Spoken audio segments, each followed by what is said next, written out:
Gina menghela nafas. Ia merasa tenang, karena bisa kabur dari pesta yang membuatnya merasa sesak. Apalagi dengan pakaian bodyguard yang terasa panas. Dasar. Gina melonggarkan dasinya. Gina duduk di taman belakang mansion. Tempat itu sangat indah di malam hari. Ada sebuah kolam air mancur di sana. Gina melepaskan sepatu dan kaus kakinya, lalu mencelupkan kaki ke dalam air kolam yang dingin. Ia merasa sangat segar dan lebih baik. Pikiran Gina kini mengarah pada Hans. Gina sudah menebak beberapa orang sebagai cucu ketiga, tapi tak pernah menyangka Hans adalah orangnya. Sampai sekarang pun, Gina masih sedikit tak percaya kalau Hans adalah orangnya. Apa Laura salah tebak, ya? Bisa saja, hal seperti itu terjadi. Gina menggoyang-goyangkan kakinya. Kalau Hans memang yang asli, maka ini adalah bencana. Satunya terlalu kejam dan bucin istri, satunya psikopat gila yang terobsesi pada seorang wanita, satunya lagi kanebo kering, kaku dan menyebalkan. Gina berpikir lagi. Tapi mereka bertiga memang tampan, sih. Aku tampan? Tiba-tiba suara terdengar mengagetkan. Gina sontak mengumpat, karena terkejut dengan kehadiran Hans yang tidak ia sadari. Jadi, apa aku tampan? Kenapa tiba-tiba? Tidak usah menyangkal, aku sudah mendengar semuanya. Kau menyebutku kanebo kering, kaku, menyebalkan, tapi tampan. Cih, aku hanya membicarakan fakta. Bukan berarti aku mengagumimu. Yang bilang kau mengagumiku siapa? Gina kesal. Kalau kau memang ingin memancing kesabaran seseorang, maka lakukanlah pada orang lain.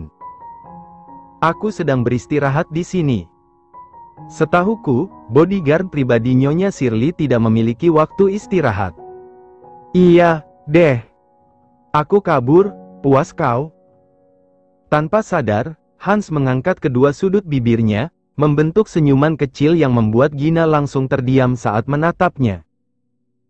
Kau imut, ujar Hans. Gina tersentak. Wajahnya langsung memerah dan panas. Apa sekarang kau sedang menggodaku? Kau sengaja melakukannya, kan? Kau pikir, karena sekarang kau adalah anggota keluarga Shirley, kau bisa mengerjaiku sesukamu? Kenapa kau terus berpikiran buruk kepadaku? Karena wajahmu. Gina tidak melanjutkan kata-katanya, karena wajah Hans kini hanya berjarak beberapa centi darinya. Memang wajahku kenapa? Tanya Hans. Tampan.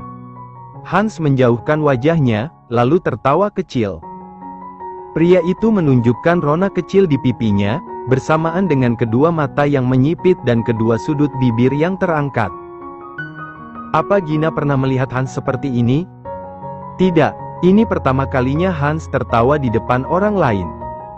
Aku tidak pernah sesenang ini mendengar ada yang memujiku tampan, ujar Hans. Tuh, kan? Kau menggoda lagi.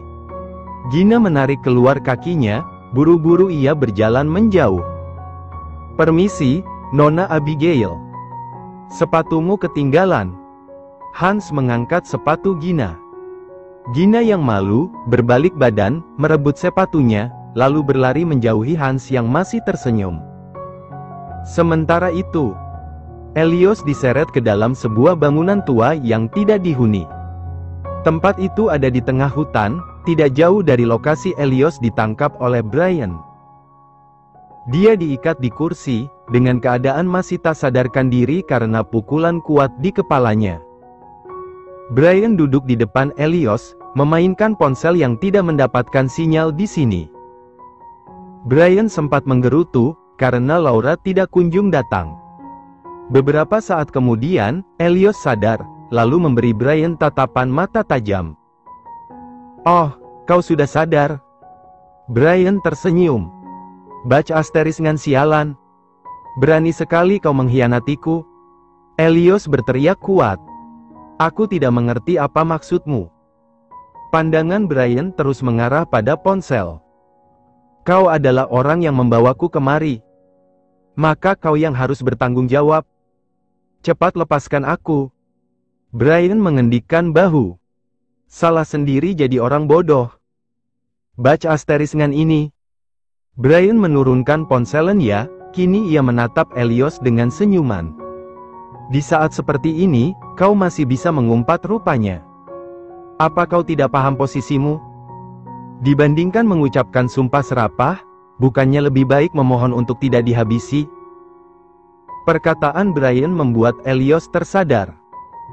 Dirinya tidak mau mati sekarang, ia ingin membalas Laura atas semua perbuatannya. Kak, kalau begitu, bisakah kau membantuku? Tanya Helios. Apa untungnya bagiku membantumu? Aku akan melayanimu selama sisa hidupku, aku berjanji akan menjadi bawahan setia. Brian tertawa. Apa kau sudah bercanda? Bawahan setia? Seseorang yang bahkan tidak tahu cara menggunakan otaknya? Kau tidak bisa meremehkanku hanya karena aku jatuh sekali. Aku bersumpah, aku akan sangat berguna untukmu. Sebagai gantinya, kau harus membantuku membalas dendam pada sijal Laura. Brian kembali tertawa, kali ini lebih kencang. Lihatlah bagaimana caramu bicara. Kau sungguh tidak memiliki rasa takut, ya? Oh atau, kau terlalu bodoh sampai lupa menyadari posisimu. Brian Victor, dengarkan aku. Kenapa aku harus mendengarkanmu? Sial, jika aku bisa membebaskan diri, aku juga akan melumatmu. Brian berdiri, menginjak paha Helios dengan ujung sepatunya. Ia membuat putaran sambil menekan, Helios langsung berteriak karena rasa nyeri yang ia rasakan. Siapa yang melumat siapa? Ejek Brian. Tak lama, terdengar suara mobil. Oh, mereka sudah datang, celetuk Brian. Helios terkejut saat melihat Laura dan Juan melangkah masuk ke dalam bangunan. Kenapa mereka ada di sini? Apa Brian Victor berencana menjualku pada Laura? Helios panik.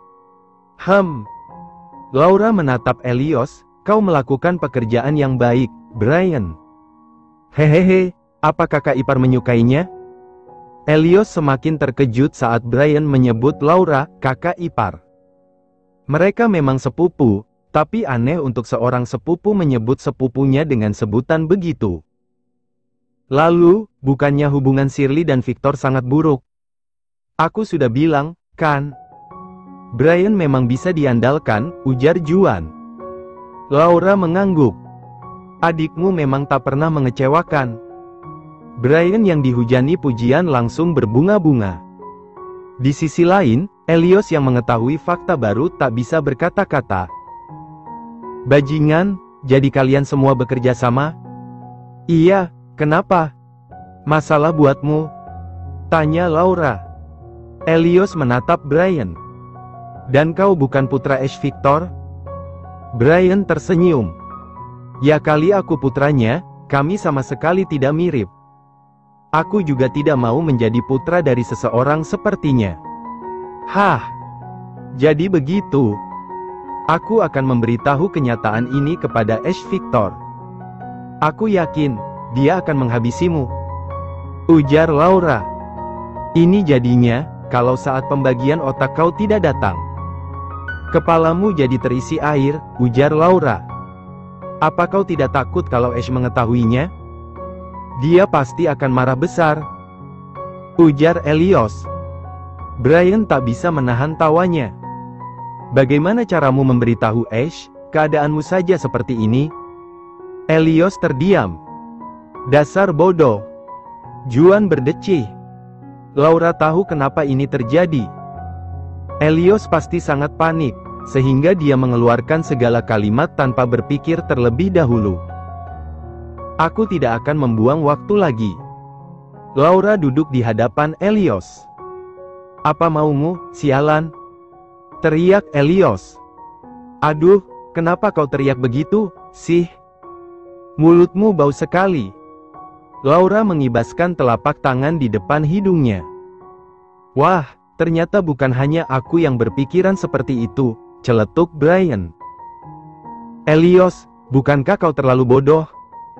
Kau dengan mudah mempercayai perkataan seseorang dan terbawa suasana.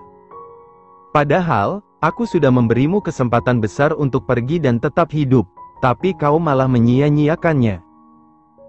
Sekarang lihatlah yang terjadi, kau sedang berada di ujung kehidupanmu yang menyedihkan. Elios bergetar. Jalang sialan, kau menjebakku karena dendam ya kan? Kau sengaja muncul di markas besar Shirley saat tahu aku ada di sana. Makanya kau memulai semua skenario ini. Aku yakin, cucu ketiga itu sebenarnya tidak pernah ada. Semua ini hanya skenario untuk menjebakku. Kenapa kau malah berpikiran kemana-mana? Tentu saja permasalahan cucu ketiga adalah asli. Soal dendam yang kau katakan, aku tidak pernah memilikinya sejak awal. Apa kau bicara tentang perdagangan budak? Justru aku senang, berkatmu aku dan Juan bisa bersatu di tempat itu. Lalu kenapa? Elios mengerang pelan, saat Laura mencengkram bahunya dengan kuat. Bahkan, Elios sempat mendengar suara kretek dari perbuatan Laura. Karena kau membuat masalah baru. Pandangan mata Laura begitu tajam, bersamaan dengan aura kuat yang menyelimutinya. Juan menyerahkan sebuah kotak dengan panjang 7 cm dan lebar 10 cm. Saat dibuka, isi kotak tersebut adalah ratusan jarum tipis dengan ujung yang begitu tajam. Melihatnya, Elios langsung bergerak dan memberontak. Seorang pengawal datang dan memegangi Elios. Aduh, kenapa kau lebay banget sih? Laura tersenyum. Apa yang akan kau laku? Membalas beberapa hal darimu. Laura mengambil satu jarum, menancapkannya dengan pelan-pelan di paha Elios. Pria itu berteriak kuat karena rasa sakit yang begitu nyata. Jika Laura menancapkannya langsung, rasa sakitnya hanya sebentar. Makanya, Laura sengaja melakukannya pelan-pelan. Selain itu, jarum ini memang dirancang khusus untuk penyiksaan.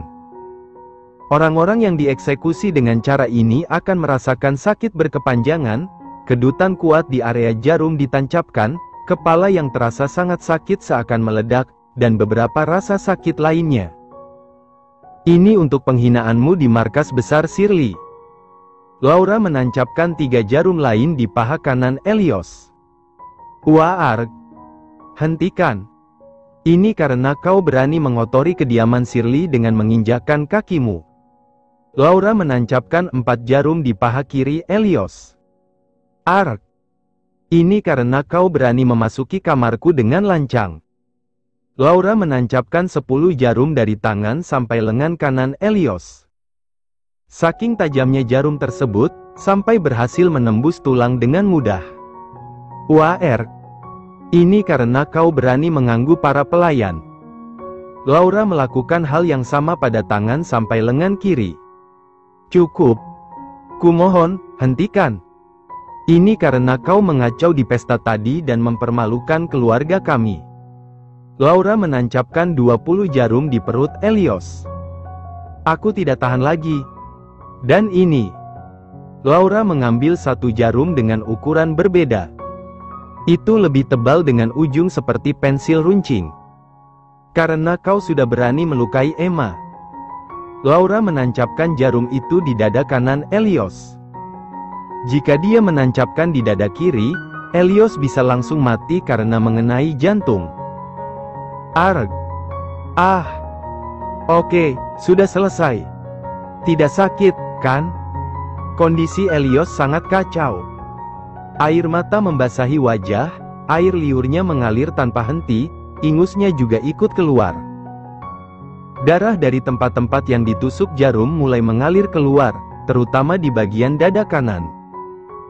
Kau. J asteris. Lang. Sia. Lan.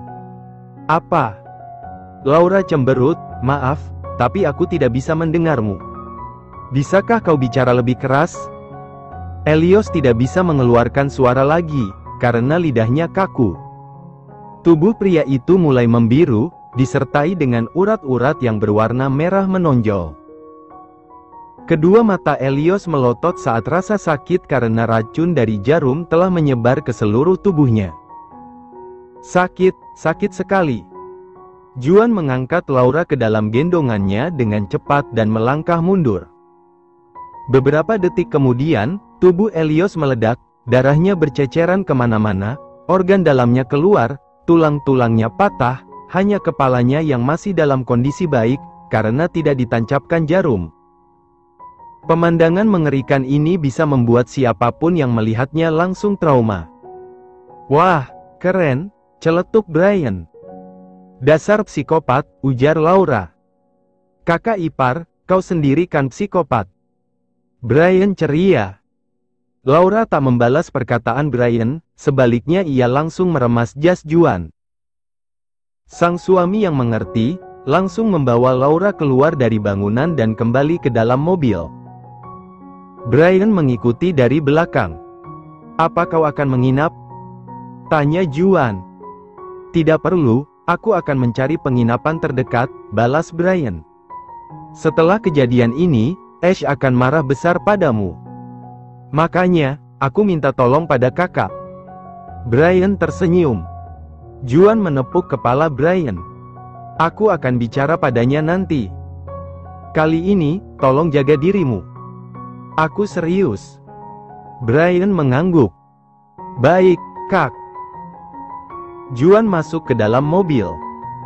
Ia memberi isyarat pada orang yang mengemudi untuk bergerak. Mobil mulai melaju, meninggalkan Brian yang masih berdiri di tempatnya. Juan melirik Laura yang sedang menatap lurus ke depan dengan wajah datar.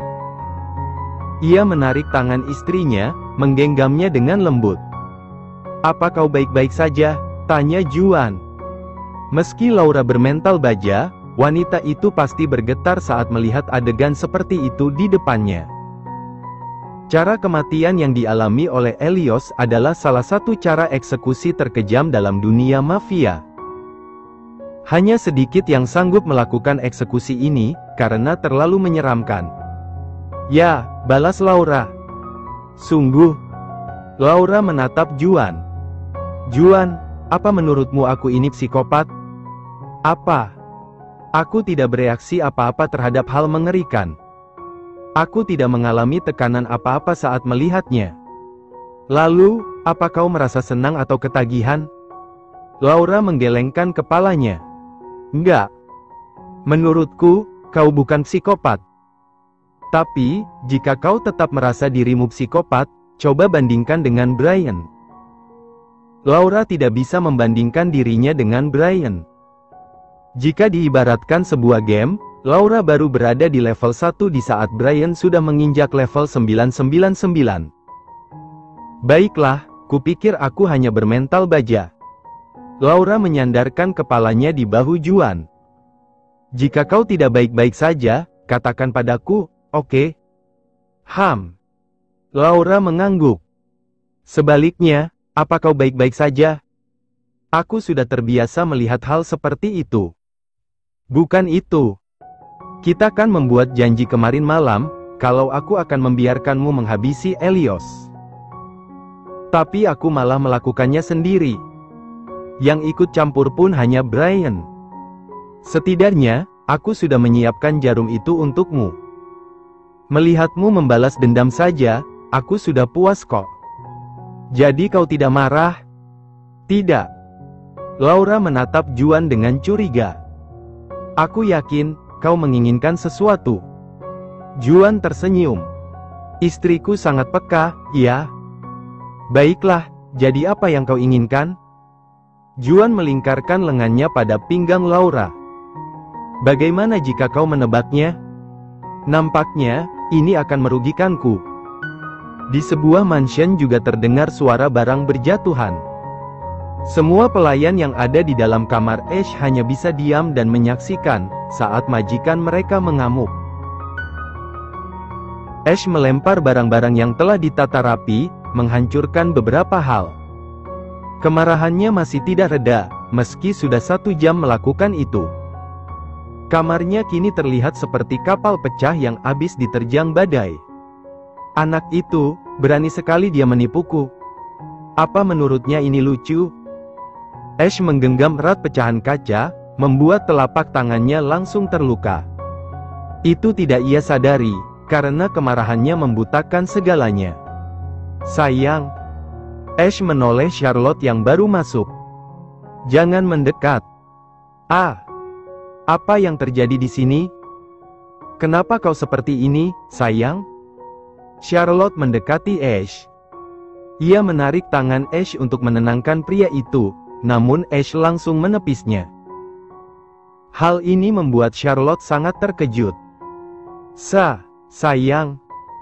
Ash memberi tatapan tajam ke arah Charlotte. Apa kau tuli? Ku bilang jangan mendekat. Aku hanya mencoba menenangkanmu. Aku tidak butuh dirimu untuk menenangkanku. Charlotte terkejut. Ia tak menyangka Ash bisa seperti ini kepadanya. Seharusnya Ash memperlakukannya dengan lembut, seperti biasa. Pergilah, sebelum ku tampar wajah menjijikkanmu itu. Charlotte meneteskan air matanya. Kenapa kau seperti ini kepadaku? Aku sedang tidak ingin melihat air mata. Ash membanting sebuah vas di depan Charlotte, membuat wanita itu semakin terkejut. Pergilah, ujar Ash penuh tekanan. Charlotte langsung pergi dengan isak tangis. Ash menatap telapak tangannya yang berdarah. Luka ini tidak sebanding dengan apa yang dilakukan anak itu. Ash berjalan ke arah pintu keluar. Bereskan tempat ini, dalam 1 jam aku akan kembali. Jika semuanya belum selesai, maka kepala kalian akan menjadi bayarannya. Para pelayan hanya bisa mengangguk dengan perasaan takut. Mereka buru-buru melakukan perintah Ash. Di luar, Ash bertemu dengan Theo yang ia suruh menunggu di luar. Tuan, Anda harus mengobati luka terlebih dahulu. Akan berbahaya jika luka Anda terinfeksi. Tidak perlu menasehati. Ash berjalan sendiri menuju ruang medis. Dokter segera mengobati luka Ash. Tubuh dokter bergetar, takut kalau nantinya Ash tidak puas dengan pekerjaannya dan melempar pisau ke arahnya, seperti yang terjadi pada para mantan dokter sebelumnya. Di mana Brian? Tanya Ash. Tuan muda menghilang. Saya sudah menyebar pasukan untuk menangkapnya, tapi tak ada yang berhasil menemukannya.